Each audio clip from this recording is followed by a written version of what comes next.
নাম কি? গৌরাঙ্গ গুড়িয়া। এই ঠিকানাটা কোন জায়গা? কামারল। এটা কি জাত লাগাইছেন? আস্থা দুর্ব। আস্থা দুর্ব। সাইজ প্লাস ফলন কেমন হয়েছে? খুবই ভালো। অন্য অন্য জাত তুলনায় কেমন হয়েছে? অনেক ভালো। এই জায়গা কি কি জাত লাগাইছেন আশেপাশে? নূপুর আর আস্থা দুর্ব। আচ্ছা, তা ফলন কোনটার ভালো মনে হয়, কোনটার কি আমাদের এই জাতটার বৈশিষ্ট্যটা বলেন। আস্থা দুর্ব মানে একের ফলন।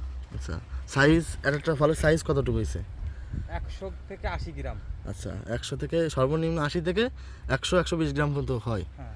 আচ্ছা, এই আমাদের এই যে বীজটা, এটা আশেপাশের কৃষকরা কি বলবেন, লাগাতে বলবেন?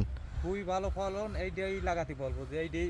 আর কোনো ভাইরাসের সংখ্যাও খুব কম, এইটাই লাগাতে বলবো। তাহলে সাইজ ফলন খুবই ভালো, সাইজও ভালো, ফলনও ভালো। এই বীজটা কোন জায়গা থেকে নিয়েছিলেন? সাসেদা বাজার থেকে। কার দোকান থেকে? রনির দোকান থেকে। আচ্ছা, ঠিক আছে। কতগুলো বীজ লাগাইছেন এই বীজ? এই বীজ নতুন তো, এই বীজ ধরো 75 3 প্যাকেট লাগানো। তাতে আনুমানিক কয় কাটা দিচ্ছেন এই জায়গা? এই জায়গা প্রথমে 1 কাঠা দিচ্ছে আর এই যে দ্বিতীয় কাঠা। তাতে আশা করা যাচ্ছে কত কেজি ফল হইতে পারে?